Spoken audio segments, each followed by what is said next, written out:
it's not working out, maybe it's the chemistry. It's time to break up so I can make a better me. Of course, yeah, and Regal. Yeah. And Johnny Moss, another one. Oh, of course, yeah. James Mason, Yeah. who used to do It's good the that NXT. there's see a lot of British names out there, isn't it? There's more British lads out there learning them the job, Why do you think that is? because the British wrestling's a lot better. Yeah, Yeah. there's more history to it, isn't there? Yeah. Well, the American, it's all bullshit. Yeah. It's like a soap opera. You miss one session and you've lost the storyline. Yeah. Let me put my phone off. Go for it. Are we good? Are we on? No, this is like I say, it's an absolute pleasure. Thank you very much for joining us today on the Pesadoc Show. We are joined by none other than Scrubber Daly. Mac, Pleased to meet you. how are you? Yeah, Thank you I'm very great, much for joining Carl. us. Yeah, great. How Yeah. you been?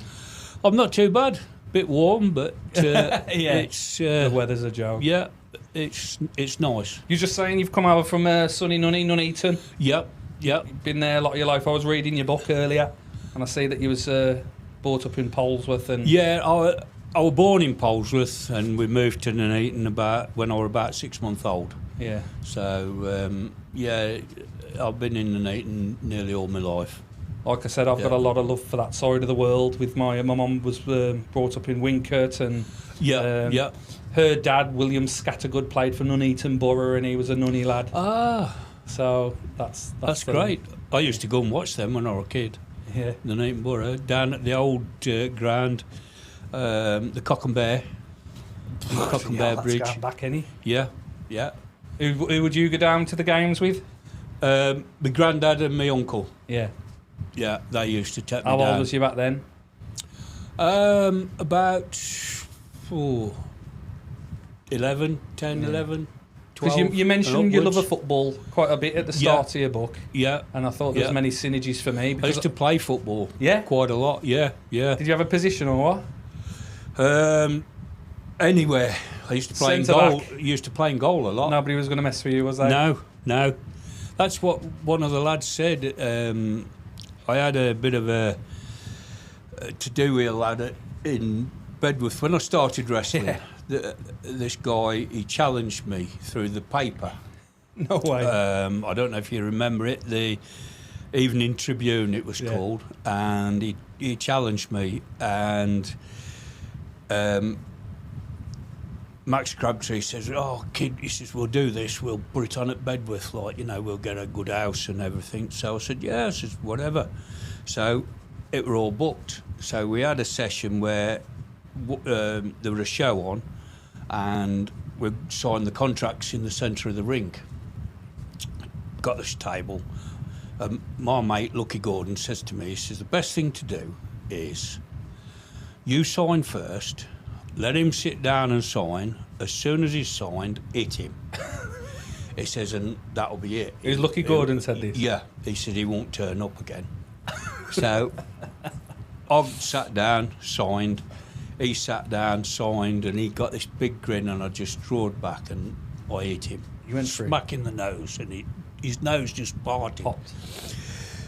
And I just walked out, got out of the ring and walked off. Well, it were on the next show, which would be a month after. And his dad were following me everywhere. I were at Cheltenham and he turned up there, and he said to my missus, he said, "He'll be all right with him, won't he?" He says, "He'll look after him." He says, "I used to do boxing," he says, "and we used to look after new lads and that, like, you know." She says, "No," she says, "he'll kill him." So, anyway, on the night, there were a lad there, a reporter for the Evening Tribune,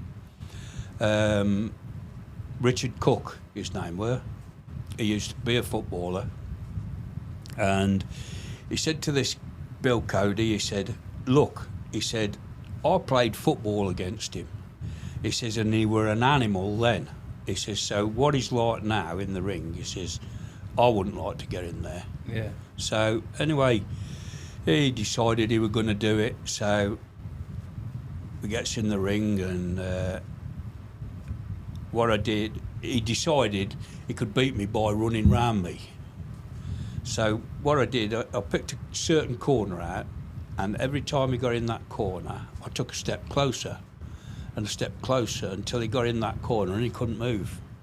Then I just grabbed him by the neck and I elbowed him, and his nose split again, and I just battered him for 2 rounds. I just literally battered him, and I kept hanging him. His girlfriend sat on the front row, and I kept hanging him over this rope and saying to his girlfriend, "Do you really want to go out with this?" And I'd smack him again in his nose, and she was screaming, she were.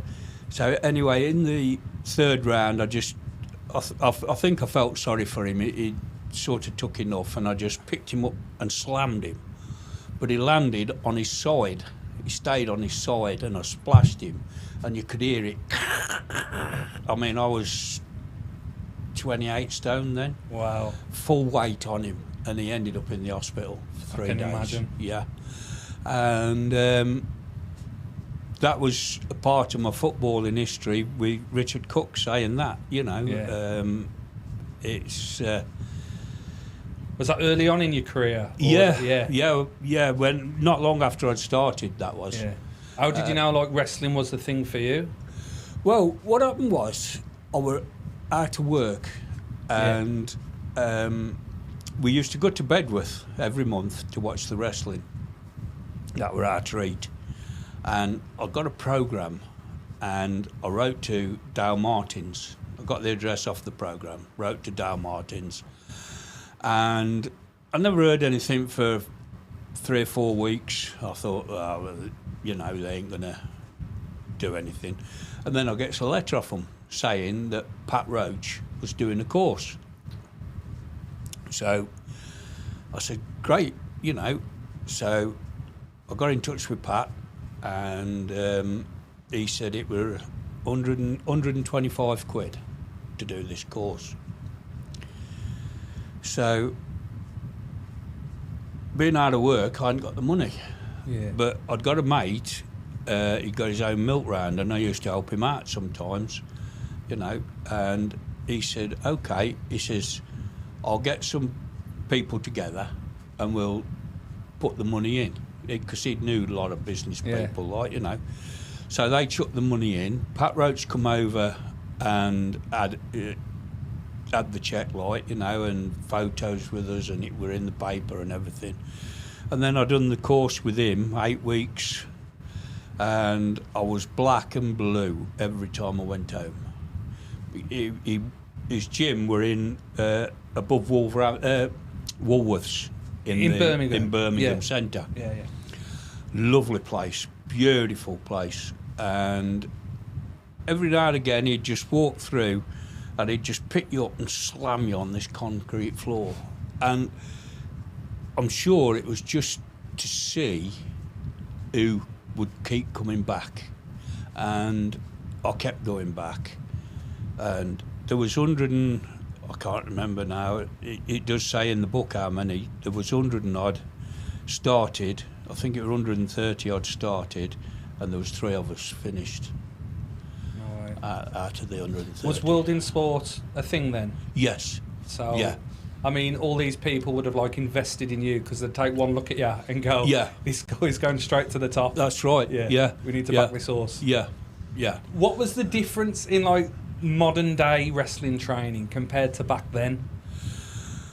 Well, back then you didn't do a lot of training because I was wrestling 7 nights a week. Yeah, it's straight in at the deep end. Yeah. Trial by fire. I was working as well. I worked during the day. Yeah. So I'd got a full-time job and wrestling 7 nights a week as well. You know, so you hadn't got time to do any training really. But when you did get time, it were hard. The lads down London, they used to go to the gym down London, and we, Johnny Cheslaw and Dave Bond, Clive Myers, you know, and they used to hammer hell out of them. And there again, it was just to see who'd keep coming back. Yeah. You know, so, it was hard.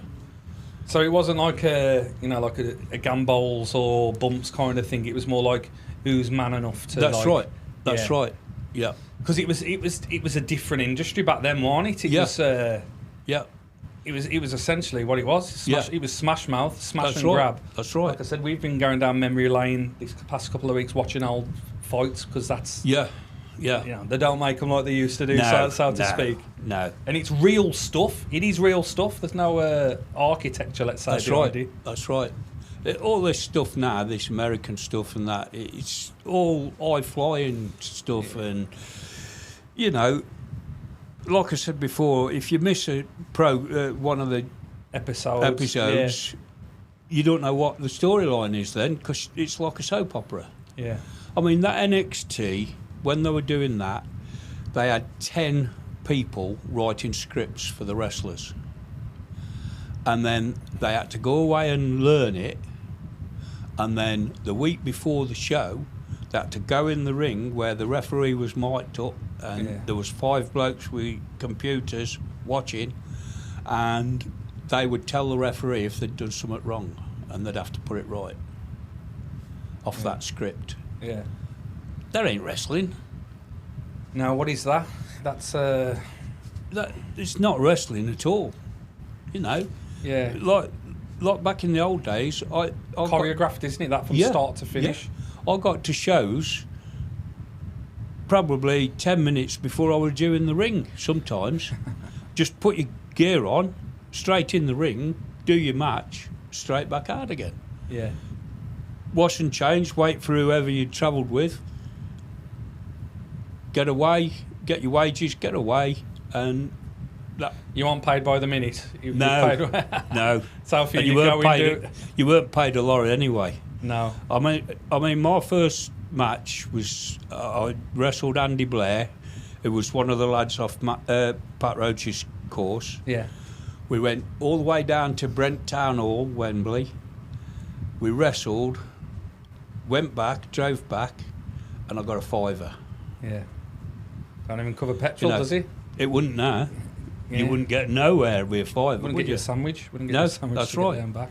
That's right. But you love the job, so you kept going and you kept going and you kept going, and then you'd say to Max Crabtree, Max, is there any chance of going there?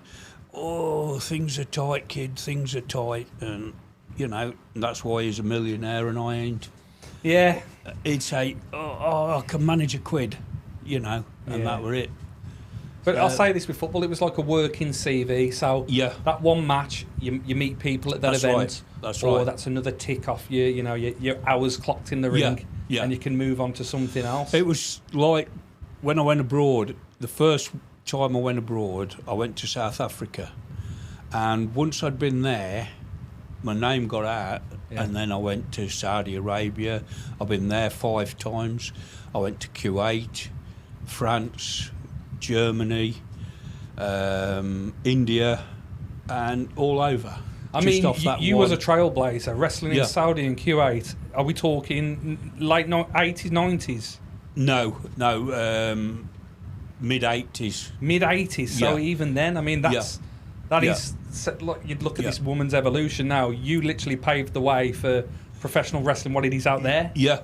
That's incredible. That's right, What an amazing achievement that is. Yeah. But I mean, do you watch the WWE as you mentioned today? No. So, I mean, you have affiliations with all those British wrestling, gems of the past who trained. Oh, yeah. There's some good lads out there. There's Finlay, Brookside, Regal, Dave Taylor, Johnny Moss, another good lad.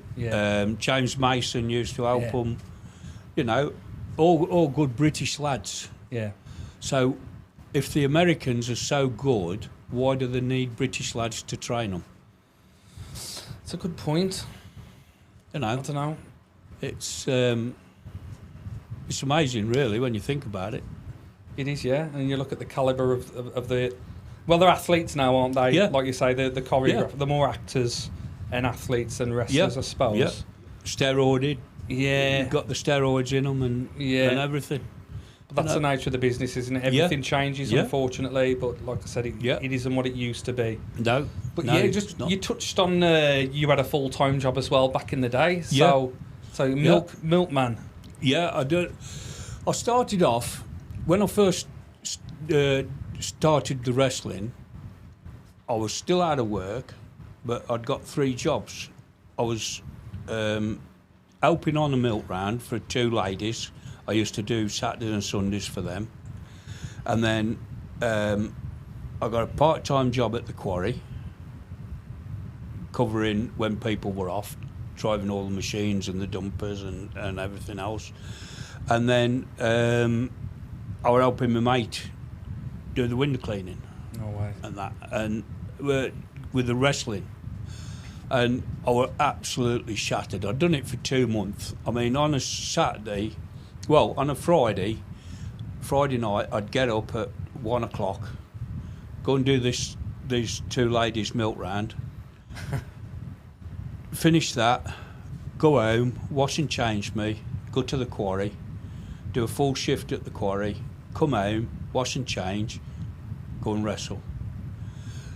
Same, I'd get back on a Saturday night, Sunday morning, wash and change, out on the milk round.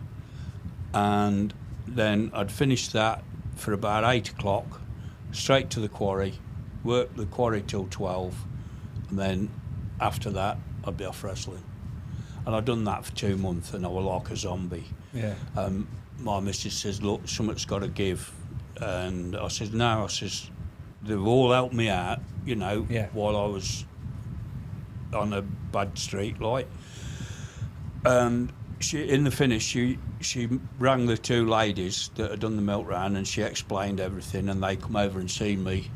And they said, look, it's not we're not even putting it to you, you're finishing, because we don't want you to end up... It's just a sign of respect from both parties, isn't it? Yeah. That's class. And I finished that, like, you know, and I just did the quarry then. Yeah. And I eventually ended up with a full-time job at the quarry and wrestling as well. But did I make this up? Was there a sheet metal company as well? Yes, yeah, after I finished on the That's quarry. a shout out to Willie, he works in sheet metal. Do you? Yeah, yeah. Weddington Sheet Metal it were called at the time. I started off there as a van driver, and then one of the lads learnt me how to weld. Yeah. So I was van driver and welder, and I ended up, I was going to different places, welding things up, or, you know, delivering it was air conditioning stuff, the ducting and all that, you know. Sometimes we'd help them fit it, and you know, and it was great. How come that never turned into a character? You know, the wrestling in the 90s with Vince McMahon, you had the dentist, or you had the dumpster. Well, they went bust, so I ended up going back to the quarry then. Yeah. And I done that for quite a while, and then I forget what I went into after that. Oh, I took my HGV. Yeah. And I started lorry driving, but I had a thing with a guy. I could finish early and go off wrestling, like, you know, and that, and he were all right with that. People always think it's like rainbows and it's an easy path, but they don't realise you've had to pay your dues. Yeah, to that's get right. even close. You couldn't. You see, the trouble was with the wrestling, you couldn't earn a good living at it on its own. You know, 90% of the lads had a job as well. I mean, the bloke I used to travel with a lot, Pete LaPlaque, he had his own building business. You know, and but he still loved the wrestling. Yeah. Once it gets into you, you can't stop it. You're still passionate today, aren't you? Yeah. About the wrestling? Yeah. Love it. Yeah. I was supposed to be doing a show on the 2nd of August, but it's had to be cancelled because another wrestling company had gone in the same town on the same day, and they're charging $5 a ticket. So the guy that was running SWW, who I was going to work for, can't compete. Yeah. you know. But if there's any promoters out there, you'd up for availability? Yeah, You'd fancy it, yeah. I'd go tomorrow. Yeah. That's class, that is. Yeah, I love it. You know, when I had my accident, and after all that, and I kept having my physio and that, she turned out to be a good friend in the finish. The physio did. Yeah. She was a lovely lady, Alison Dearden, and I couldn't thank her enough. Yeah. Because I was told I'd never walk again, but I did. And when I said I was going to start wrestling again, she said, "You are absolutely crazy." Yeah. She says, "No way." Yeah. And I'd done a couple of shows, and I went back, and she done me back for me, and she says, "Mac," she said, "you're a different man since you've been back doing the wrestling."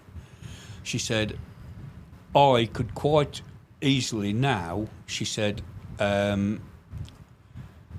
"you know my point of view, you shouldn't be doing it, but," she said, "if something happened to you in that ring," she says, "I could go to your funeral with a clear conscience, knowing that you were doing something that you love doing." She said, and, you know, I love she that. says, "That's great." Life's short, isn't it? Yeah. You've got to do what you Yeah. love. But are you That's prepared right. to just touch on your accidents for those who don't know? Yeah, I used to drive a trap machine at Linghall Tip, Yeah. and the machine had been away to Caterpillar Yeah. for new tracks and new spline. So it come back, I got it off the machine, and I was going across the tip, and all of a sudden it just went bang. There were an almighty bang, and it stopped me dead. Well, in them, you just had a seatbelt that goes around your waist. So it shot me forward and back. It ripped me back again. And what had happened, they hadn't tightened the bolts up on the spline, and it sheared 12-inch bolts, sheared them off, and they were an inch thick each bolt, and all the teeth jammed up, and they took me to the hospital. You was trapped, wasn't you? Yeah. And I'd got my sciatica nerve and my spinal cord were crushed, and I had to have an operation where they had to drill the bone out so they could release it. But he said it will be like when you bend a nose pipe up, you'll get a kink in it. Yeah. He said, so you'll never get back to normal. And as I say, Alison worked wonders. Yeah. And, you know, I am as I am today. I've still got very bad back pain. I have to keep going for injections. How do you get injections? I have nerve block injections. Yeah. But, you know, I just make the best of it as I can. Do you keep ticking? Do you do anything in the gym? I mean... I used to, but now I'm a pensioner, things are a bit tight, you know, course, and it's... I do quite a bit of fly fishing. Oh, amazing. Yeah, I love my fly fishing with my mate over the road, Adam. Where'd you go? This year we've got a season ticket on Anglian Waters. No way. Yeah, we do Rutland, Gratham, Pitchford and Draycott. Spend the day the day there? Yeah. What's your best catch? I had one, the biggest one I've had was £6. Really? Yeah, yeah. Wow. We went to Gratham a couple of months ago and I had 13 fish out, you know. No, it was a good day that was. Yeah, yeah. Oh, right. So we're going Saturday, we're going Pittsford Saturday. Yeah. On a morning ticket. You just shoot the breeze, chill out, yeah, enjoy the day. It's meant to be a lovely day that's Saturday right. as well. Yeah, yeah. As long as it ain't too hot. Well, that's the problem. Sat in the boat baking.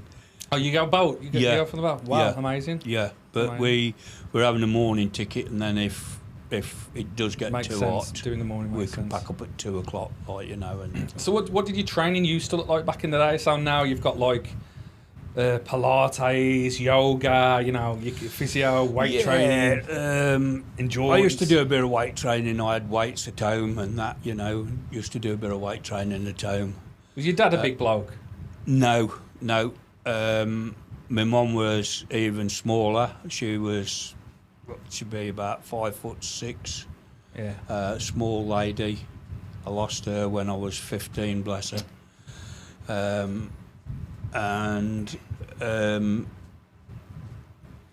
That hit you hard. Yeah, very hard. Very hard. Yeah. Me and my dad didn't get on anyway. He were all my sister. But, you know, it's families. Yeah. We had a fallout and that were it. I moved on. He moved on. He died. I got a phone call from my sister saying that I weren't welcome at the funeral.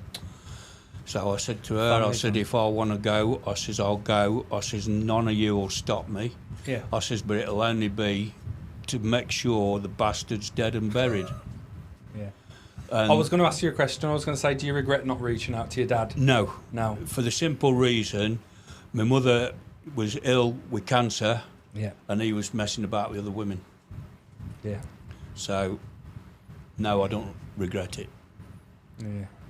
Sounds true to my situation, but my dad's still around, and I'm thinking, you know, am I going to regret it when he's gone? I'm literally living the same No. nightmare. You know, everybody's got their own opinion. But, Yeah, and they're entitled to it, aren't they? There's no way I would have reached out. No way.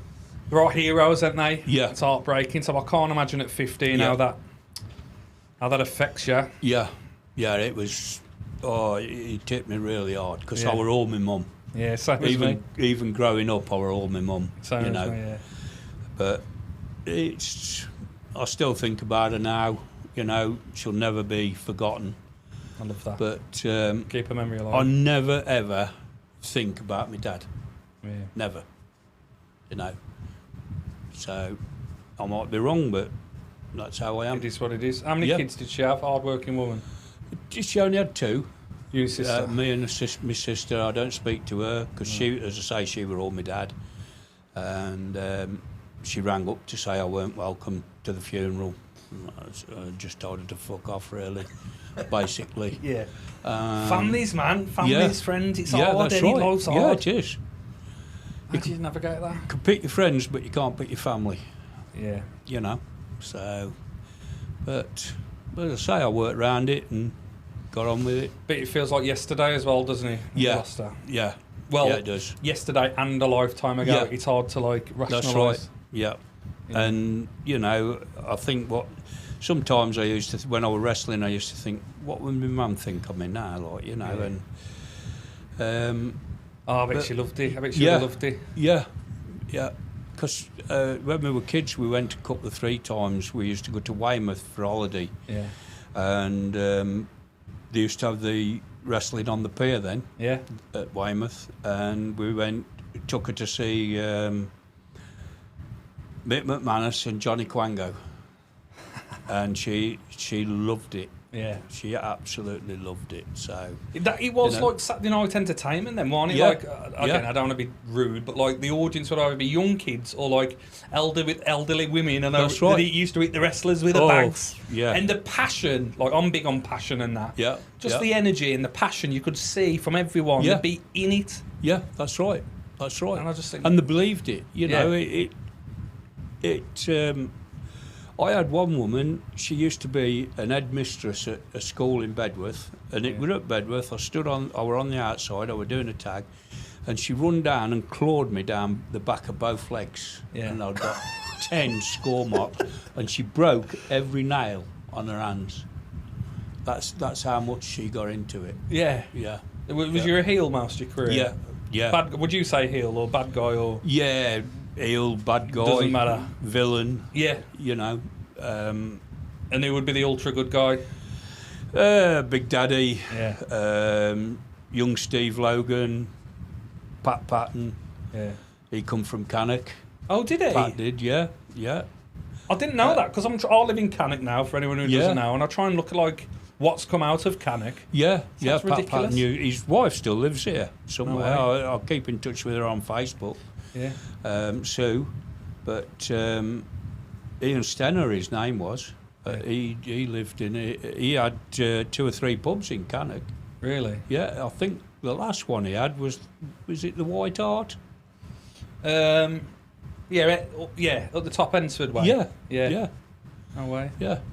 Not still about though. No, he died, bless him, about 5 years ago, I think it was. Yeah. So that was another one gone. There ain't many left now, of the old ones. I was going to say that. Yeah. Does it frighten you or not? Well, at the end of the day, we've all got to go sometime. We have, haven't yeah. You know, so it's. You've one never of been them like a philosophical one to think morality and the end. No. I am. It sneaks up on me. Like you think, you know, you're not what you was 5 years back, and you're not what you. Oh yeah, that does. You know, you can't. Because you're a little bit slower. You're a little you bit can't do what you thinner. did a few years ago, but you know, I still. It's the beauty of life, isn't it? I guess. Yeah. Count Still your do what I blessings. can, and still have road rage and things like that, and Don't we all? everything else rage. You know. Who did you look up to then? One of my biggest helpers was Mal Kirk when he were alive. Yeah. Mal and Staxs. Staxs helped me a lot as well. Lucky Gordon. When I first started, Pat Patton, because I travelled with Pat, and we wrestled each other quite a lot because we was travelling, you know, and that. So he helped me quite a lot as well, like, you know. So it was good. Yeah. But Yeah. did you idolise anyone before you got in the ring? Like, did you watch someone and say, "Oh, I want to do that"? When was that moment when you thought, "Oh, I want to do that"? Watching the big guys, because Yeah. I've always been big anyway. I mean, I was 21 stone when I played football. Yeah. So Same as me. Yeah. Yeah. So, you know, I've always been big. Since I packed up, I lost 16 and a half stone. Yeah. When? Since I finished wrestling properly. Really? In 1994, I was 36 stone. Really? Yep. 36 stone. Yep. Wow. I think Eddie Yeah. Hall, who won Strongman, was only 26. Yeah. Yeah. Wow, that's I don't think I've ever heard of anyone that heavy. Stacks were 42. It made me look it was like putting you at the side of me Wow. when I stood at the side Will of Stacks. just said, what did you think when Staxs went to WCW? I thought he'd do 42 good. stone. I thought he'd do good, but I think they messed him about a lot. And he didn't get the break he should have done, you know. But then he come back and he were ill after. Yeah. Yeah. Didn't sound like a good place to be at the time, WCW. Or No. unless you was a certain person or That's certain right. individuals. That's right. But So did you know, so again, Giant Haystacks, you know Giant Haystacks before you got in the ring? Because he was a Tamworth lad as well, wasn't he? I think he was, yeah. Yeah. Originally, he was Irish. He come from Ireland Yeah. originally.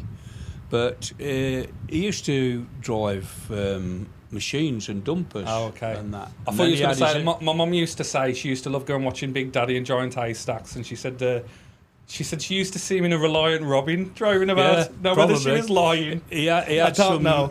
He had some different cars. She loved the story. 'Cause, She was a biker, my mum was, and yeah. she'd love the wrestling back Yeah. in the day. He had some cars and he wrote some off Because he couldn't fit in them. not that he'd fall asleep. With his size, he'd just fall asleep. He'd be in mid-sentence and he'd be start snoring, and he was driving. So How did you get that big? Both of you? I mean, you're a monster. he was a giant. Yeah. He was a giant. You Yeah. could tell by his eyes, his forehead, and that he was Yeah. a proper giant. Me, it were eating the wrong things. Yeah. You see, when you wrestled, you finished 10 o'clock. The only thing open is either fish and chip shop, kebabs, or Chinese. You get that, you travelling 2 or 3 hours, you get home, straight into bed. You weren't working it off, and it just piled on and piled on and piled on. Vicious cycle then. Yeah, it is. Yeah. But then when I packed up, I had in 94 I packed up. I think it was 94, 95, something like that. My knees were gone, and everything, and I had my gastric band in 2007. Was that doctor's orders? No, not really. You just wanted to... I just wanted to get my knees sorted out. I couldn't do anything. The weight on them? Yeah. And they wouldn't give me new knees because I were only 40. Wow. They said they wouldn't last 2 or 3 years with the weight, Wow. So I have had them done now. But as I say, I had my gastric band and I've lost 16.5 stone altogether. Yeah. You don't regret the weight you was, do you? No, it got me where I was. You was an attraction? Yeah, it got me where I was. Without it, I don't know whether I'd have done as good in the wrestling as I did. But, it worked. What was Big Daddy? What weight was he? I would say he were around 25, 26 stone. Yeah. But that was something they always said. You don't talk about age and wage and weight. Okay. But, well, now it's like a badge of honour, isn't it? That's right. Yeah. But, it got me where I was. 3 monsters. Yeah. So you teamed with Staxs a lot, didn't you? Yes. How did you get into that gig? Just by the promoter, really. It obviously sort the shows out and that, different places. And I tagged a lot with Staxs. I tagged a lot with Lucky Gordon. Yeah. Pete LaPlaque, I tagged with him a few times. I love it. He was Pete Measures, his proper name.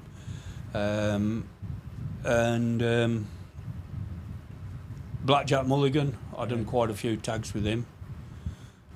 So it just changed around a bit. How many professional fights do you reckon you've had? Oh, crikey. I wouldn't be able to tell you. Not even now. 7 days a week was you? Yeah. Wow, for many, many years. Yeah. 7 days a week. It was, I bought a brand new Granada and I had to take it back within a week for its first service. I'd done 6,000 miles in it. People don't realise, do they? No. You couldn't do it now. No. Because of the traffic and that, But them days, you were all over the place. Do you reckon if you could have your time again now, would you do it? Or are you happy with your era? No, I'd definitely do it. You would? Yeah. If because of the money situation, or? No, not really. I love wrestling. Yeah. So if I had my time again, I'd do it all over again. Yeah. And I'd probably get into it before I did. Yeah. So, Something I struggled with was football. It was very much a traveller lifestyle, and people didn't realise, they only see the 90 minutes on a football pitch. They don't realise the amount of travelling you have to do. Yeah, that's right. So Tuesday nights I was down in Torquay. By Friday I'd have to go up to Gateshead. Yeah. You've travelled internationally. How back then, and I know things have improved, but at your weight and stuff, how would you? I'm not trying to be disrespectful, but how would you manage? How would you deal with that? I bet you was pushed in like a sardine. It didn't bother me, The only one it really bothered, my weight, was the missus, because, if we were out anywhere, you could hear people taking the piss, and that, and she used to go mad about it. It's more of a reflection on them, Ennis. Yeah. Softens. Yeah. I had one or two. We went out for a meal once with some friends, and there was this guy sat there, and he got 2 or 3 women on the table and a couple of other blokes and that, and I knew he was taking the piss because I could hear him. He didn't keep it low or nothing. He was loud and that.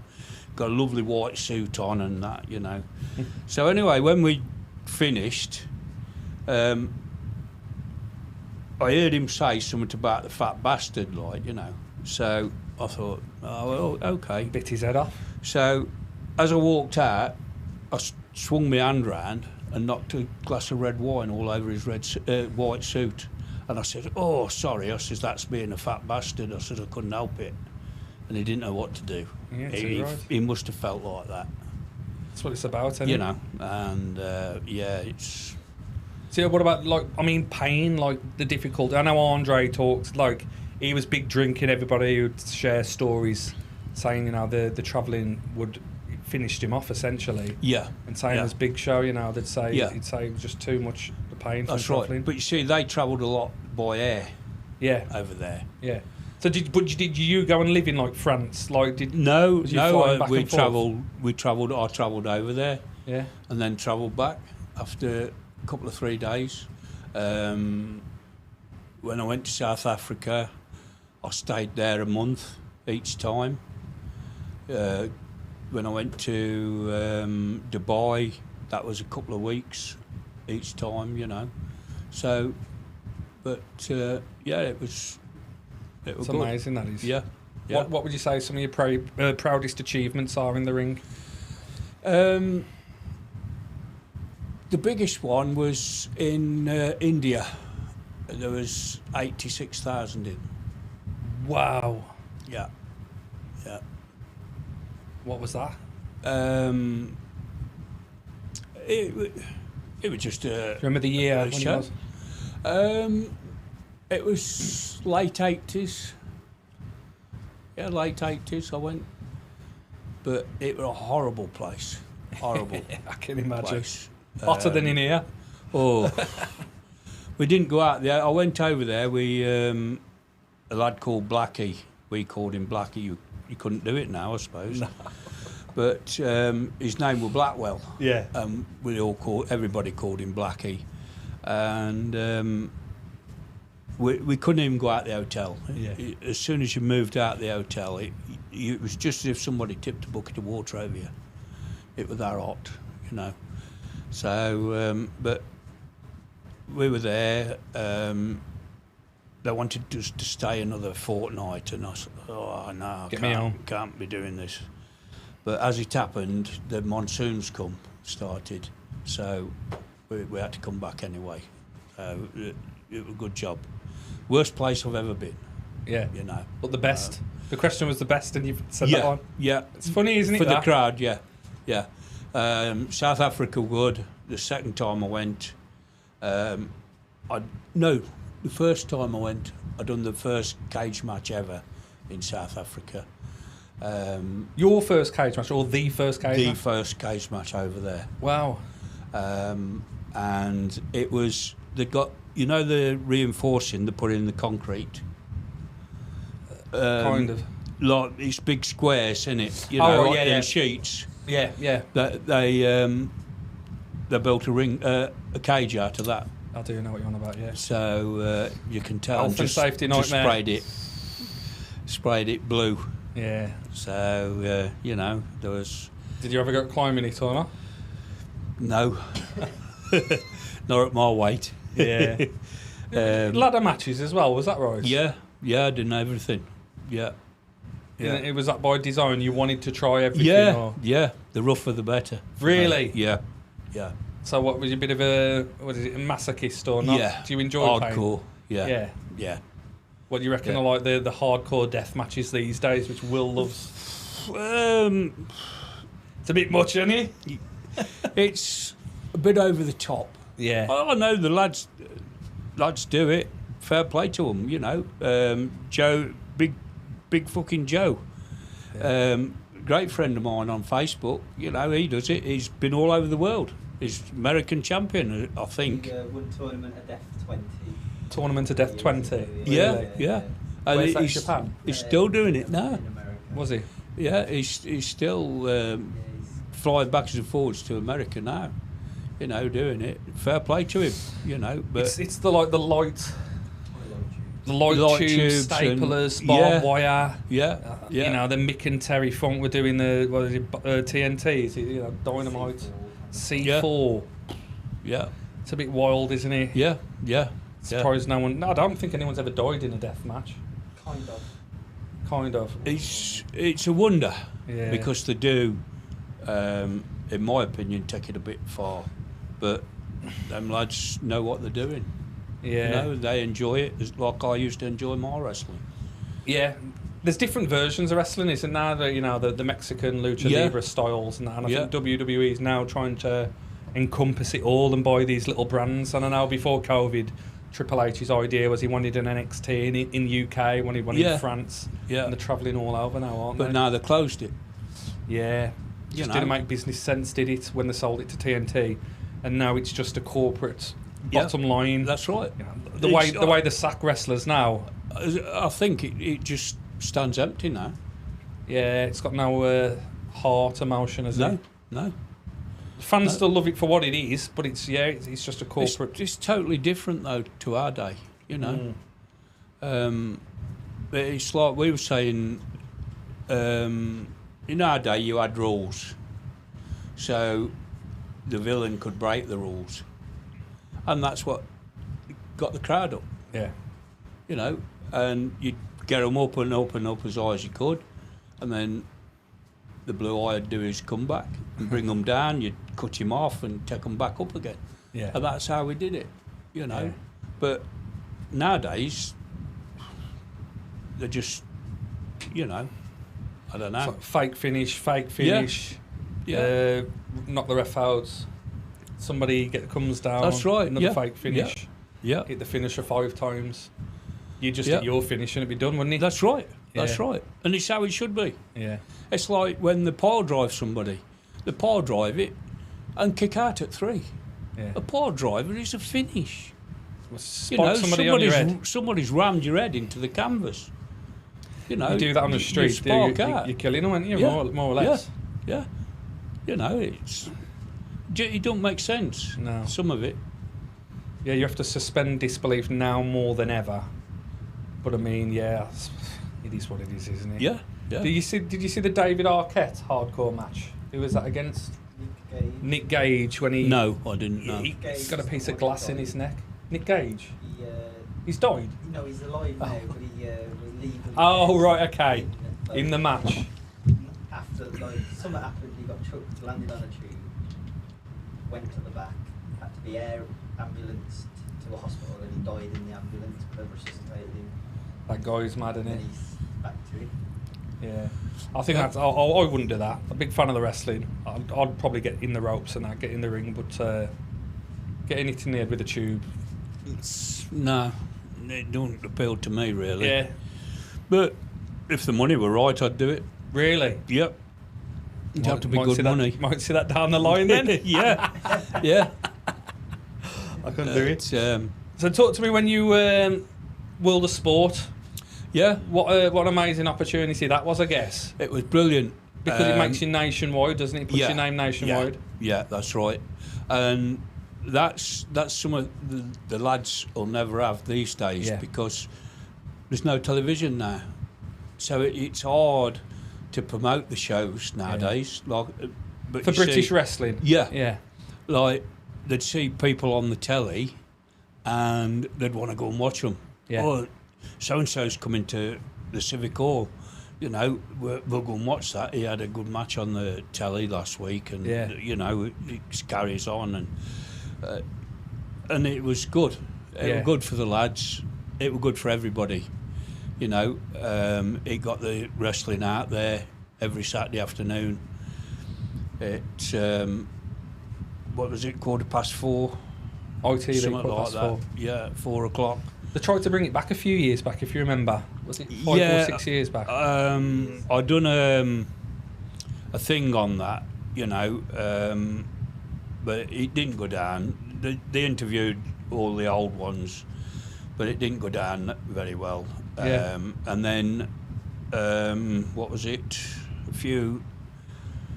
About 12 months ago, they put up, oh, World of Sport, we're going to bring it back, But it weren't. It was just a guy that got a studio down in Norwich. Yeah. He used the name World of Sport. And So did he buy that name, or no, was it just no. up for grabs? This is why I can't understand why it happened like it did. He got the wrestlers there, promised them everything. They were going on the telly and all this bullshit, and it never happened. They done the show, they didn't get paid half of them, and all as it were, he was videoing it to sell to other countries. Yeah.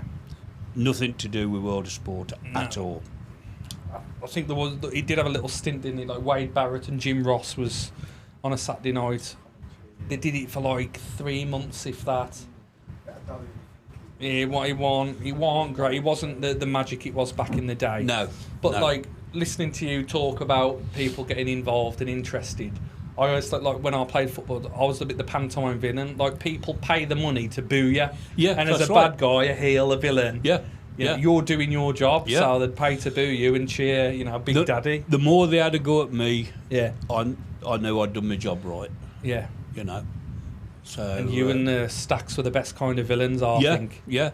And then, funny enough, Brian Dixon rang me up one day. He said, will you do a show for me down at Bristol? I said, no. I says, I've got a night off, Yeah. Oh, go on. He says, I need you. He says, down at Bristol. He says, I'll give you double money. So I said, who am I on with? He says, I'll tell you when you get down here and put the phone down, Gets down there, goes in the dressing room. Who am I on with? Oh, he'll tell you later. So, anyway, the first match went on and I collared Brian. I said, who am I on with? He says, you got to go on with Staxs, against Staxs. Against Staxs. He said, I had an American here.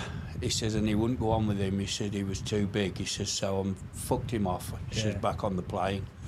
He said, but he said, I need you to go on against Staxs. I said, well, I were here tagging with him last month.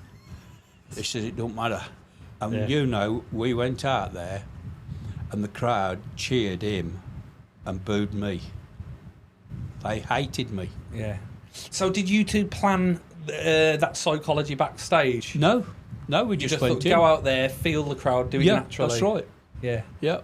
And I hit him with my horseshoe, split his head open, and walked off. That were it. Would you have a beer together after or not? No, I went before he got out of the ring. I was gone. I packed my stuff up and really? gone. I'd seen him a few weeks after, and you bastard, he said. I said, sorry, I had to do what I'd got to do, and that were it. But he were all right after. Different cut of the cloth back then, wasn't it? Yeah, he were okay. What about felt like Kendo Nagasaki? I didn't have a lot to do with him. I didn't like him. We had a couple of run-ins, different places, and we just didn't hit it off. Yeah. So he wanted to do all that fucking hypnotist shit, and I said, you can do it. Well, it was me and Staxs against him and Bob Barrett. I said, yeah, you can do it, And Staxs was laughing.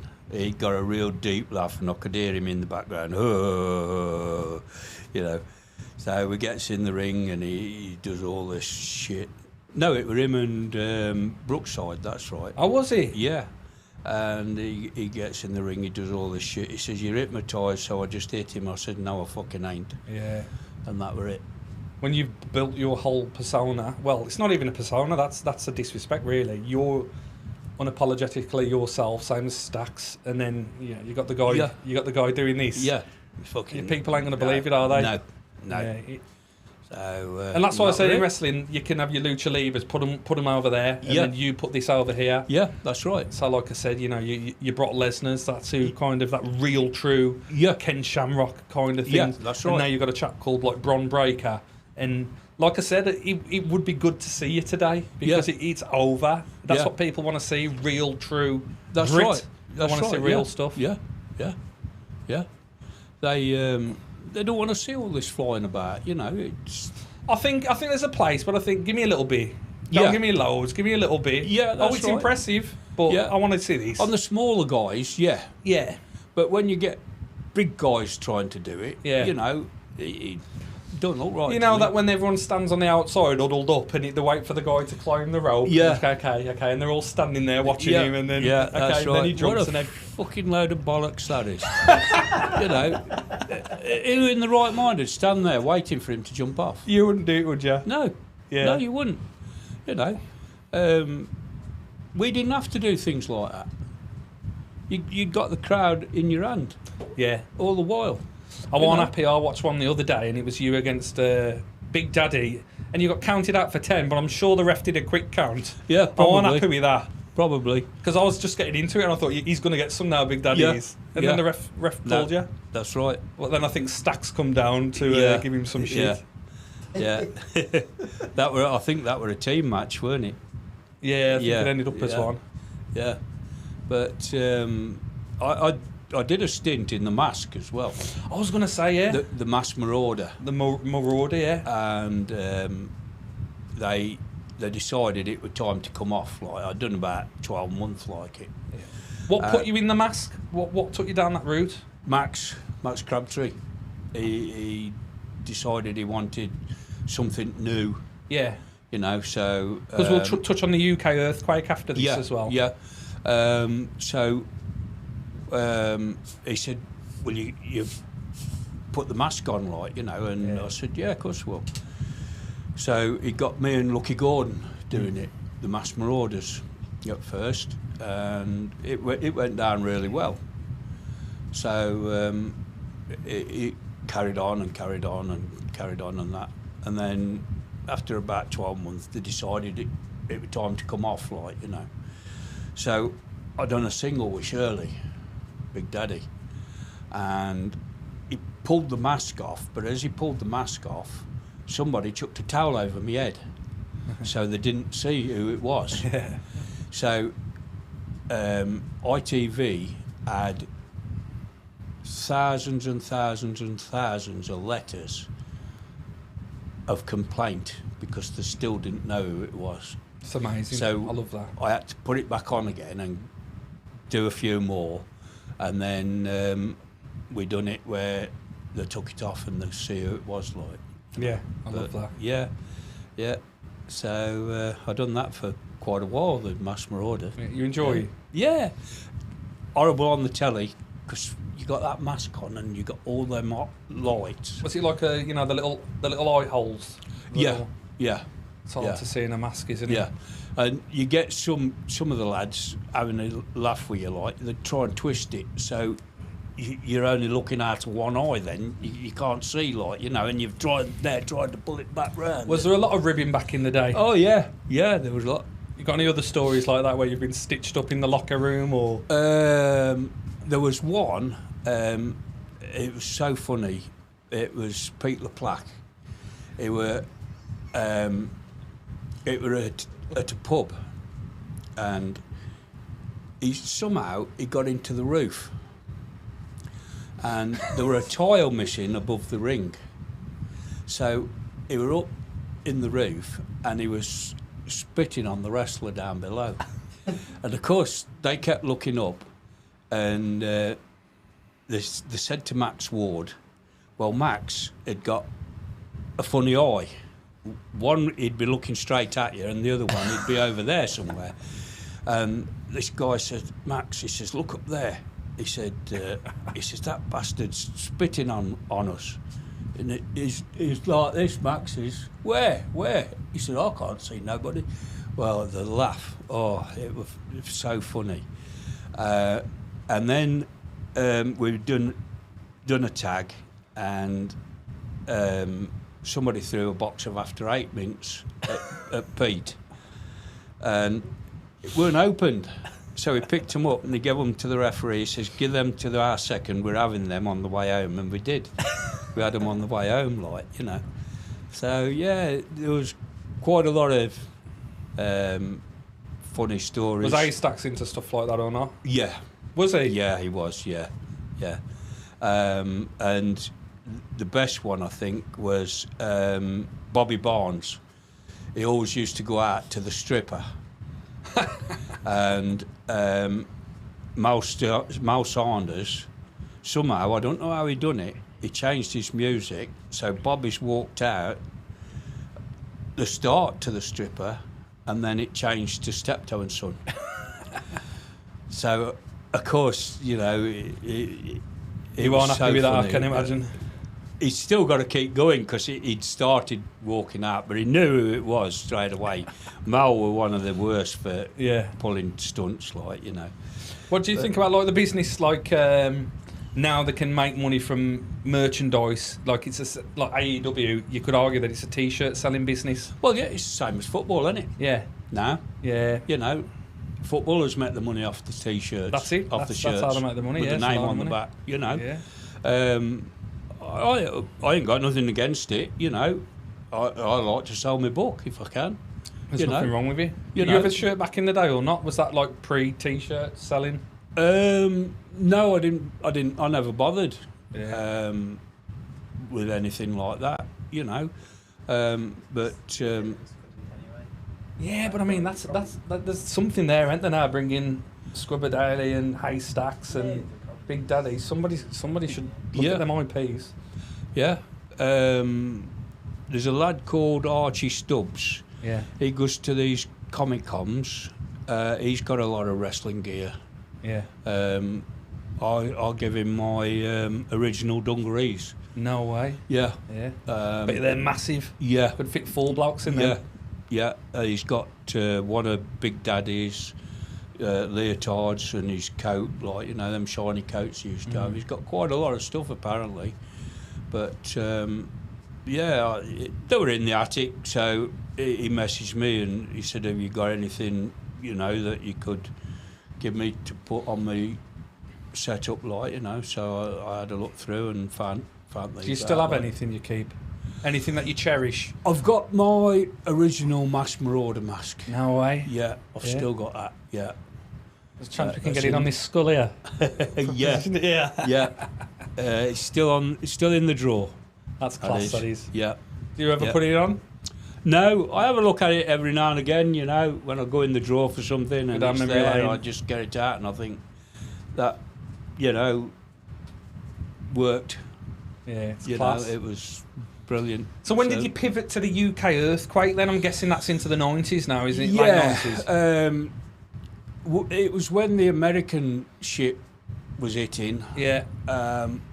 A lot of the wrestling promoters were using like knockoffs, if you There's say. like a second you know. Undertaker and yeah, I remember all that. Well, that's when they decided to put me as the UK earthquake. Yeah.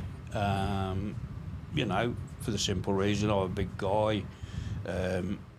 But you see, they had to be careful what they said because of WWE going after them for the names, like, you know.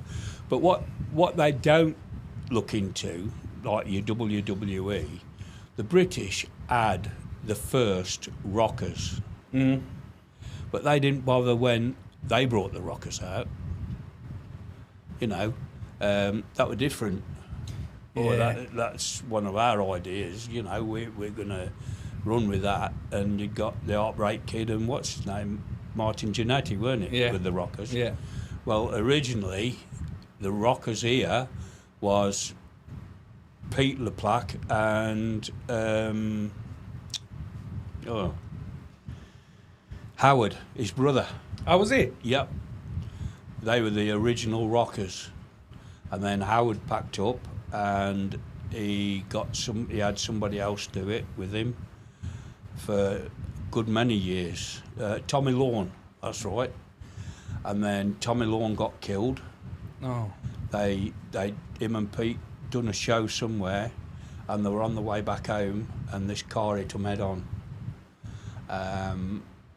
And Tommy was killed outright. Pete was left lying in the ditch for 2 or 3 hours because they thought he was dead until somebody went and actually looked and he was still alive. And he touched wood, he come out of it all right, like, you know, but Tommy was killed outright. Did he carry on wrestling after that? Yeah.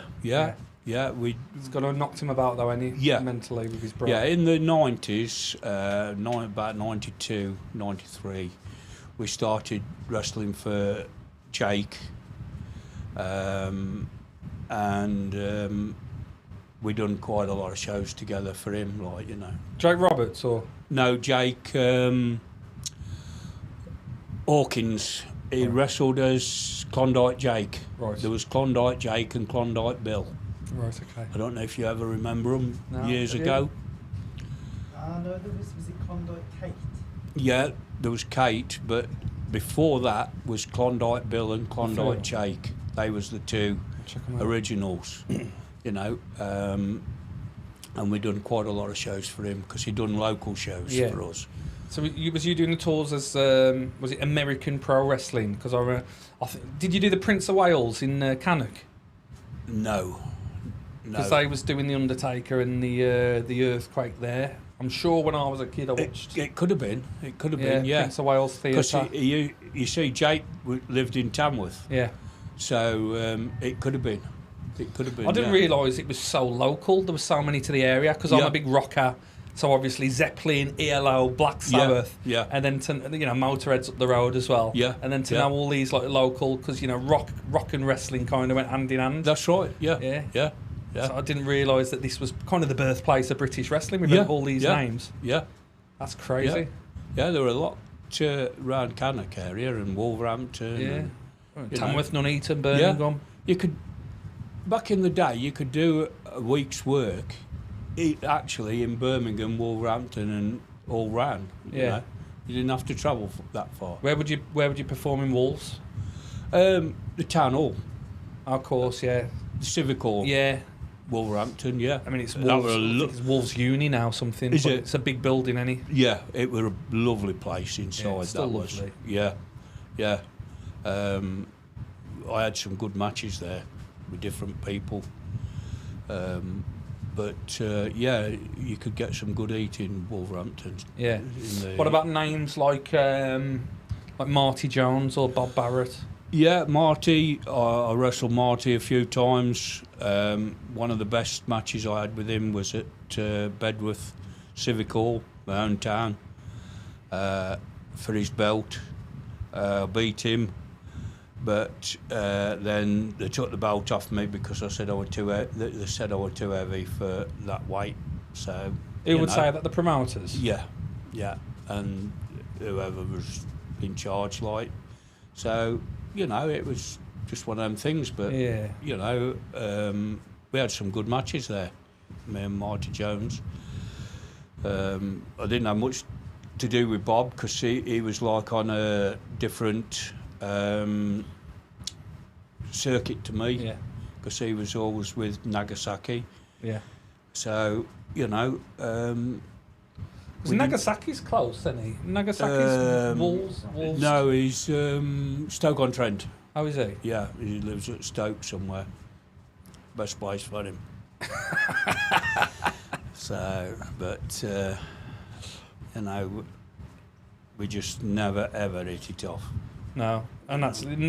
I say this about football again, bringing it back to that. It's like you're in a dressing room with 20 lads. Why do people think you're going to be best friends with everyone? That's right. It ain't going to happen. Right. No. And blokes are blokes, aren't they? Well, he got to have his own dressing room.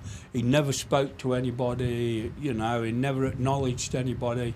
But now he wants to be everybody's friend. So, in my opinion, it's too late. Yeah. If he couldn't be bothered to speak to me at a show years ago, why does he want to speak to me now? Yeah.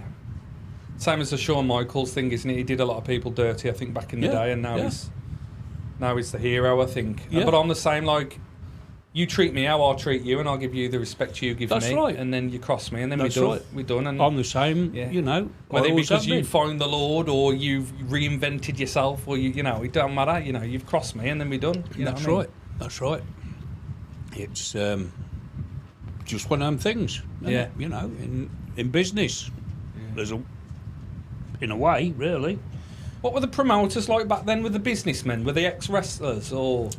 Max used to wrestle. He wrestled quite a lot back in the day, obviously before me. Brian Dixon started as a referee. Well, he helped with the ring first. Yeah. He done the second in, and then he refereed, and then he started running shows. He done really well. Yeah. Great respect for Brian. Well, and for Max. You know, they all looked after me when I worked for them, and that's the main thing. Like, you know. Yeah, of course. I used to turn up for them, so I expected my wage packet to be there at the end of the night. You know. Little brown envelope, would it be? Yeah, a little brown envelope with the old wage packet envelope, you know, with your name on it. Would the taxman ever come knocking or not? Can we talk about something else? He's not my mate either. So. No, I never had any problems, to tell you the truth, with the taxman. Yeah. So, different times. whether it was because I was working as well, like, you know, and that. You're paying your dues, you're ticking the boxes, you're a grafter. That's right. Hard worker. Yeah. What was the early 2000s like for you then? I weren't. Because I've lost track at that point. I weren't wrestling then. Yeah. I broke away from it. For a choice or? Well, the bloke I was working for wouldn't let me have the time off to go, you know, to do the shows and that. So, and I couldn't manage on just the wrestling money. Yeah. So I stuck with the job, like, you know. So I couldn't tell you, because that's when, like, the American stuff started hitting, and, you know, and it come off the TV and everything. So it must have been hard, really, for the lads. But it's big and strong again now. The show's going on all over the place. Would you see yourself still getting residuals from ITV or not? No. No money's coming in from wrestling from what you did back in the day? No, nothing. It's a shame, isn't it? Nothing like that. Yeah. I done a TV advert as well for Daddy's Sauce. Yeah. It took them 3 days to do a 3-minute TV advert. So, but why is that? Because all the cuts and that, and the start at the end. They do the end first, and then you know, the way forward. But it was a lovely experience. Yeah, I can imagine. You know, we were put up in the Battersea Town Hotel. Yeah. Nice swimming pool and everything, like, you know, all paid for and that. Big posh car come and pick you up in the morning. The first morning I got up because I heard him say to the woman on the desk, looking for wrestler, Scrubber Daly. So I heard him say, I got up, picked my bag up, and he come over, he says, that's my job. And he took my bag off me. You know, it was... Makes a difference, doesn't it? Yeah, it was right, paying your just dues. seeing how the other half lives, like, you know. Because lately I've done some, well, I call it SA work now. It used to be extra work, but... and it's so... What's that, supporting actor? Yeah, just in the background and that. And it's so different to what it were on the other side, like, you know. But, you know, I enjoy it. Yeah. You know, it's... I've done you one can't get out of that limelight, can you? You can't step away from it. No, and Keeps on pulling you back. I do Father Christmas all December. Quality, where's that? Yeah, all over. Yeah? All over the country. Yeah. No way. Yeah. Was you ever close to getting the call from WWE or WCW? Did you ever have a chat? No, I never. No. Why do you think that is? I don't know, to tell you the truth. I think it was because I'd finished then. Yeah. I'd finished when Staxs went to WCW. I'd just finished. So whether it was because of that, you know, I don't know. Yeah. But I did have different lads ask me, like when I were in South Africa, I were over there with a couple of American lads, and they said, well, would you like to come over to America, you know, but the money's not good, and, you know, I says, well, what's the point? You know, I'm like, got a full-time job, I'm wrestling 6-7 nights a week sometimes, a lot of the time, you know, so I'm making money at home, and I'm home every night. Why would I want to go to America and He was no longer chasing it. earn less? Yeah. You know. And you met a good woman as well, didn't you? Yeah, Early on. Margaret. Yeah. I love that reading about her in your book. It was our 43rd wedding anniversary. July the 2nd. No way. Yeah. I love that. But we split up, you know, but we're still very, very good friends, and we go shopping every Tuesday together, and, you know, we go out for a coffee and that, you know, so if I'm going somewhere, she'll come over and let the dog out for me, and, you know, so it works for both of us. Did you ever have any kids? No, I didn't. No, Margaret had got 4. Yeah. But she couldn't have kids when I met her, like, you know. So it never bothered me, you know. So I think that's the thing more and more today. I think people don't want to be in relationships anymore, and they don't want kids. No. And no. I'd love more kids. I've got a lad, just a lad of my own, 12-year-old son. He's a chip off the old block. Yeah. So when the wrestling's on, I said, sit down, watch this for your old man. Is he into football as You well? know what? He's not. He's too clever. And I'm not going to push him. I've had too many concussions and too many bad managers. And Yeah.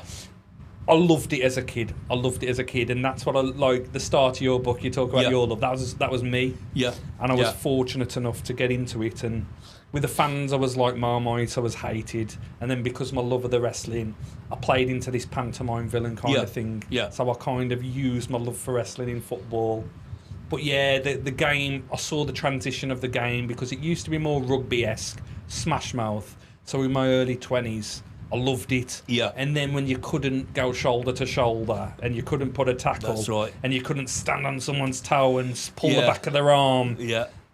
I thought this might be my time to That's right. to go. But I couldn't let go. I held on till about 36. It's they're paid too much nowadays. Yeah. In my opinion, you know. But if you're a footballer, you're not going to say, don't pay me that money. Well, no, but it's ruined football, isn't it? Yeah. It's a business now. It ain't football. You know, it's a business. It used to be a working man's game, didn't it? Yeah. So you'd finish down the mines or whatever, and you'd go and have your beer with your mates, your kids, and go down the game. Yeah. Read it That's in the right. paper, the pink paper, and Yeah. yeah, my mum would always make me go to a Tamworth Herald to see what the scores are and stuff. Yeah, but, that's right. That's right. Yeah, that's gone. That's Yeah. gone out the game now. Yeah. You know, you look on TikTok now for the scores and That's stuff. right. It's. Do you still follow it? I like to watch Man United. I watch England matches. Yeah. I'm more into rugby. Yeah. I had a season ticket at Leicester Tigers. Oh, no way. Just give it up this year because of my fly fishing, like. But yeah, I used to like the rugby as well. So always been athletic then, Yeah, yeah. from one I sport to the played next. cricket for the school team. I used to swim for the school team. Football. You know, I were always there, but I just couldn't lose the weight. Yeah. So, but you know, it is what it is. Yeah. Sounds like me. Yeah, My yeah, issue. yeah. So what's next? Well, I keep getting asked if I'm going to write another book. Steve Pottinger, he done a brilliant job on that. Couldn't thank him enough. Yeah, it's quality. You know, Could you bring up the address for the book, Will? Yeah. and yeah, if anybody wants a signed copy, if they get in touch with you lads or in touch with me on Facebook, I'll willingly do a signed copy and post it out to them. Yeah. You know, no problem. But yeah, we started that before COVID. Yeah. So of course, when that hit, everything was on hold, and then I just used to meet up with Steve every couple of months. He'd have his recorder on and he'd ask me questions like you have and that, and then I'd go into the different stories, and he'd go away then and sort them all out for me and put them in order and put them in the book, and I can't fault him. Done an absolute brilliant it's a job. quality read. Did you find it cathartic? Did you find it good going down memory lane? It was good going down memory lane, Yeah. yeah, I enjoyed it, you know. Like once you get into telling the stories, they just seem to roll, you know, one to another. Yeah. And he sorted them all out. And as I say, I couldn't thank him enough, you know. And it's going really well. Yeah. I've had no bad reports on it. Yeah. And I've been asked numerous times if I'm going to do a second one. Yeah. You know, so... Well, you've got, what, 40 years of wrestling stories and the rest. That's right, yeah. Oh, definitely. Yeah. It's a really good read. It's an easy read. It's something you could take by the beach and, you know, easily enjoy. It puts a smile on your face. My wife read it in 2 days. Yeah. And she knew all the stories. Yeah. And she said, I just couldn't put it down. Yeah. She says, the way he's worded it, she said, it's as if you're sitting there telling me the story. Yeah. I said the same thing to Will. Yeah. And, it's just like a fly on the wall listening to you talk about your stories. Yeah, yeah. And as I say, there's loads more, you know. I really think you should. I think it's a good... I think it's a good read. Yeah. I'm going to throw some wrestlers at you. Yeah. And I want some one-word answers. What first comes to you? Yeah. So I'll say Big Daddy.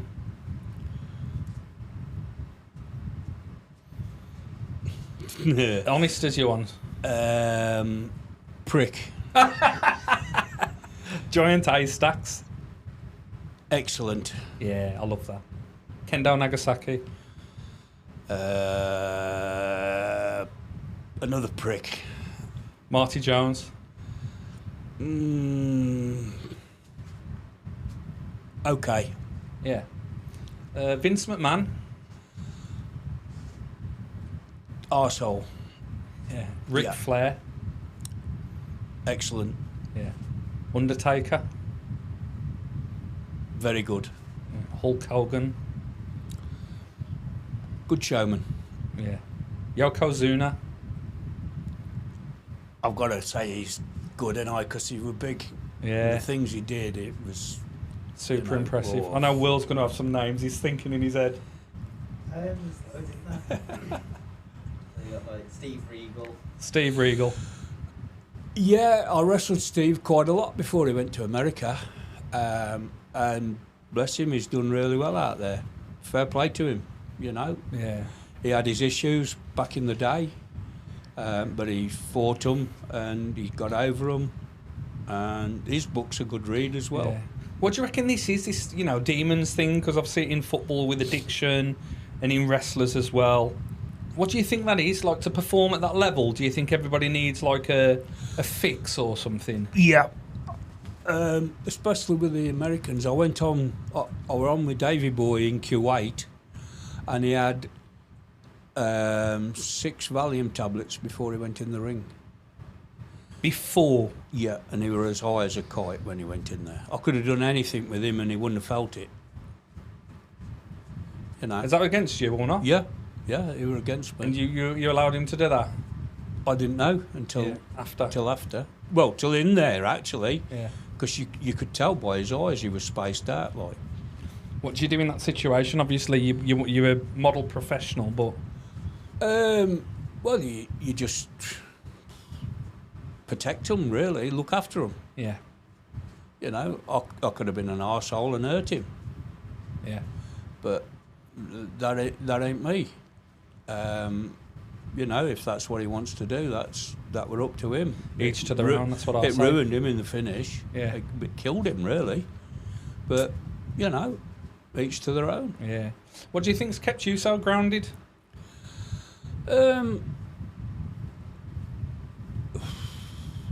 Good wife, really, I suppose. Working as well. I couldn't afford to do it, like, you know. plus I was big anyway, so I didn't need steroids to make me bigger. So, you know, I think that was. Because you're a very humble bloke, and I've got a lot of time and respect for that. Like me and Will were fanboying about tonight. Yeah, seeing this. Yeah, like you have paved the way. You have paved the way for wrestling. Yeah, that's and that's it needs right. to be said. You know, I went to a show on Friday at Coventry. Yeah. And a lot of the younger lads come and shook my hand and thank you very much and, you know, pleased to meet you and all that. But you get some that think, well, who the fucking hell's he, like, you know? He's nobody. But that's up to them. Yeah. They just got on the road later down the road, I think. They don't know. They think they're up here, yeah, but they'll never get up there because they can't. Yeah. They don't understand what it is to pay the dues, do they? they? No. But the people they look up to you. Yeah, but a good many, you know, I've been to quite a lot of different shows, and a good many of the lads will come and introduce themselves and, you know, ask you questions and talk to them, you know, and I love it. Yeah. You know, I'll talk to anybody about the wrestling, you know. Do you do the Comic Cons, you say, or not? Would you? We were going to do one 18 months ago when I first brought the book out. Yeah. But they wanted too much for a stand. You know, it was ridiculous. The money they wanted. How many of the old timers are left? Like, could you get like a little public speaking tour thing going where you know get some of the pubs? There's not that many. It's crazy, isn't it? Not that many, and the ones that are, I mean, like Pete LaPlaque and Ron Marino, they're in their 80s. Pete struggles to walk. Ron, he ain't been too well, you know, so they don't want to travel now. You know, they don't want to go anywhere. It don't bother me. I'll drive them anywhere, you know. Yeah. I take Pete, Ron. We go twice a year down to Oxford to meet Pete's brother, Howard. He lives down south. So we meet halfway, you know, and have a couple of 3 hours there, a good laugh, and rip each other to bits and talk bollocks for a couple of hours, like, you know, and like you do. But you still get the buzz for trying to tie them laces up. Yeah. Get the laces tied up. Yeah, that's the big right. Boots. Yeah. I love that. Yeah. Have you got anything, Will? Because I know Will's been going on about this. Yeah, not now you put me on the spot. I've never put him on the spot before. I've had some stuff prepped. Yeah. There's loads in there. Go and ask away. Let's think. So have you got any? Did you ever meet Les Kelly? 'Cause I've heard stories about him. No, Les had finished just before I started. Very, very hard man, apparently. He, one of the stories, he'd been bit by a pig. He used to be a pig farmer. So you start a story. He'd been bit by it. And his hand was out here, all yellow pus. Max Crabtree said to him, he says, kid, he says, you can't, because he used to call everybody kid, Max did. He says, you can't go in the ring like that. He says, I can't let you. He says, it ain't right. So he said, look, Max, he says, I've come all this way. He says, I've got to do the job, I want the money. So he says, look, he says, I just can't let you. He says, I'm sorry. So Les collared this young lad. He hadn't been wrestling very long, apparently. Collared him and he says, come here. So the young lad went over to him. He says, I'm going to put my hand on the floor and I want you to stamp on it. And the kid says, no, he says, I can't, Les. He says, I can't. He says, it'll hurt you.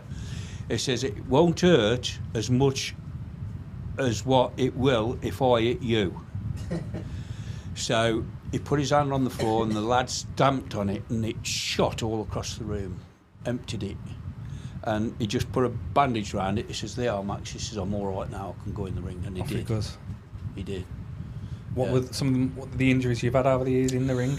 The worst one I had, I were up at Stockport and I was doing a tag. forget who was with Drew. No, it weren't Drew with me. I forget who was with me. Lucky Gordon, me and Lucky Gordon, against Big Daddy and Ray Steele.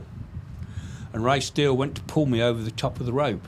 Yeah. Well, I went over, but I let go of the top rope, so I landed on the back of my neck, Yeah. and I was just out. On the concrete? No, on the the apron? ring. Yeah. Yep.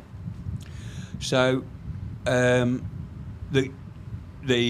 first aid come in, the Red Cross. Jeff Kay wouldn't let them touch me. They said no. He said no, you're not touching him. So they rang for an ambulance. Just in case your neck? Yeah, in It's case I professional broke back then, it. any? Yeah. Good that is. So the ambulance come, and they said, we can't move him. You know, we ain't got the things to move him. So they rang, and they got a doctor to come out to the ring, to the they got the fire brigade there, and this doctor, he was giving me an injection and moving me a little bit, enough for him to just lift me up about an inch to get the tarpaulin underneath me. They dismantled the ring, No chance of moving you and they slid this tarpaulin across the ring, and they got a pump-up bed, and there was only one in Stockport Hospital, and they had to take somebody out of that so they could bring it, pump it up at the side of the ring, and they slid me on this tarpaulin off the ring onto this bed, and that to wheel me round Stockport streets. Bloody hell. To get back to the hospital. Was you out cold then the whole Yeah, time? I was out, yeah. Bloody I hell. don't remember any of it. Some bang on the head, that is. When I got to the hospital, it was like the old x-rays then, you know, when they done it and developed it, and then once Yeah. they had a look, they could move me a bit more and a bit more, and in the finish I'd ripped all the nerves and the muscles in my neck, Bloody hell. and when I come round, I were in the bed, and I got sandbags each side of me, and that's how I lay for a good 24 hours, and I Scary, that couldn't is. move, yeah. And I eventually I got up. They let me out because it was coming up to Christmas, Yeah. and they let me out about 3 days before Christmas, I think, so I could go home. But they referred me then to the George Eliot Hospital, where I had to keep going back, and it got all right. Any of the wrestlers come and see you on the night or not? Not on the night, because they wouldn't let them in. Of course. Yeah, You know, they came up to see me. Lucky Gordon, he used to bring my wife up, because she didn't drive at the time. He used to bring her up, and different ones, the lads from around Manchester and that, come to see me. You know, but it was touch and go at the time. I'd got blood coming out my ear, so you know, Drew went down to my wife, who sat at the back, and he said, I think you better come down the ring to him. He said, because you know it looks a bit dodgy. When did you wrestle next after that? About 3 months, 4 months So yeah, not after too bad that, to be. I was at Coville. Yeah. Max rang me up. He says, I've got somebody dropped out. Can you do Coville for me? Which weren't far from me. And I said, yeah. I got there. I got in the ring, and I thought, what the fucking hell am I doing in here after that lot? Yeah. You know. But once I got started, that was it. It all went. Where did you perform Never in thought- Colville? Because I had a little stint football at Colville. It was Coal miners, was it? Yeah. Coal miners. Huh? it was the miners' welfare, I think. Their club. Yeah. Yeah. There were about 200 or 300 in there. You know, I'm guessing that after the world of sport, you get recognised where you go. Yeah, I did do it. It was too much sometimes, you know. Because you were celebrities then. Yeah. Yeah. But you couldn't go anywhere. Yeah. You know, people, he's off the telly, like, you know. You and stood all out that like a noise. sore thumb as well. Yeah, and it just, it got you down sometimes. Really? Yeah. Tough to deal with Yeah, because you was a working man as well. I went to my local club once, and we had some friends over from Ireland, and we went up the club, and I just walked in and that, like, you know, and different ones said hello, and then this bloke come up to me and he says, "Can I announce on the mic that you're here?" I says, "Well, you can do." I says, "But I'll be out that door before you do." Yeah. Just there for a I drink. said, "I just want to come for a quiet drink, you know." So he said, "Okay." I mean, fair play to him, he didn't do it, but they still kept coming up. How was your missus you know. with everything like that when you'd be out and about? She were all right. She were all right. You know, it was just when they made fun of my weight, like, you know, and that she got. Wouldn't she affect you bruised though, it. would it? No, it didn't bother me at all. It's like a badge of You honour. know, yeah, it didn't bother me. It's a monster. Like water off a duck's back. You I know. say I love it in the like. I love my graphics. I'm in marketing. I love my art. Yeah. And say some of these wrestling posters, Yeah, unbelievable. yeah. I think they need to be framed. Do you have any of these wrestling posters or not? I've got one I had off a guy about a month ago, and it's actually at Bedworth Civic Hall. Is it really? Yeah, and I was meant to put it on on Facebook, you know, for him, but I forgot all about it. So, Yeah. but I've given all the ones I had away. Yeah. You know, so it's a shame. I mean, I really. might get one knocked up. I might get one knocked up myself and up in here. And Yeah. when you do your second book, get you back for a part 2 and get you to come and sign it. But if you can sign this one for us as well, we'll that'd be do, really yeah. appreciated. at the No end. problem. Yeah. But unless there's anything else that you want to talk about, is there anything you want to get off your chest? No, not really. No? Not really. Like I say, this has been an absolute pleasure for us, to be honest. Yeah, great. To have you, and it Great. means a lot to us. Anytime, you know. Anytime. If you think of anything else you want to ask, Yeah. just let me know and I'll come I'll over. reach out. Like I said, being a mama's boy myself, and her talking about wrestling in the day. Yeah, and it's, yeah. It Yeah. means a lot to me. Let's Yeah. just put it that way. That's right, yeah. Yeah, It meant a lot to a lot of people. he did. It was, when they took it off the telly, it had been running the same length of time as Coronation Street. Why did they take it off the telly? Because they had a new producer and he didn't like wrestling. Politics, that's what Yeah. or politics is what I say. and what he said was it attracted older people that didn't want to buy washing machines and things like that, which they were advertising it in the adverts at that certain time. So that was his What was get it out. replaced with? Do you remember? They took it off altogether. But what was in that time slot? I can't remember now. Do you know? No. No, I can't remember Saturday now. night TV in the 80s and that. Yeah, I can't remember what the... Bruce Forsyth or something. I don't know. Something silly, I suppose, you know. Another game show or something. Yeah, Yeah. that's when all the game shows Yeah. started. Yeah, but Another they good stint. took the whole lot off World Yeah. of Sport altogether, Yeah. which used to start really with Jimmy Greaves and course. them, you know, Yeah. doing the football and that Yeah. first. Then they had the horse racing, and then at 4 o'clock it'd be the wrestling. Yeah, what a day. Quarter that to was fucking 5 day. it was the results.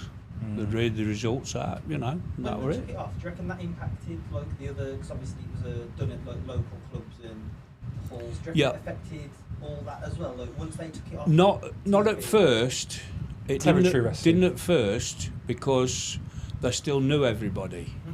But after a while, it started dwindling down a bit because you got new people coming on and nobody knew who they were or things like that, you know, and so it did start to dwindle down a bit then. So you got booked quite a bit afterwards, but then, Yeah.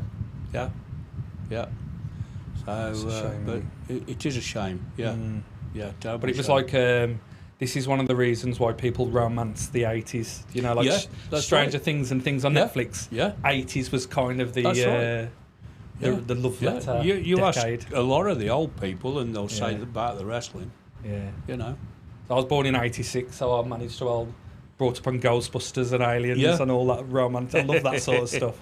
But, have you got any of Matt's social channels or not? Got the Facebook. You got the Facebook. Push his Facebook so you can find him online if you want to give him a follow, drop him a request, drop him any questions.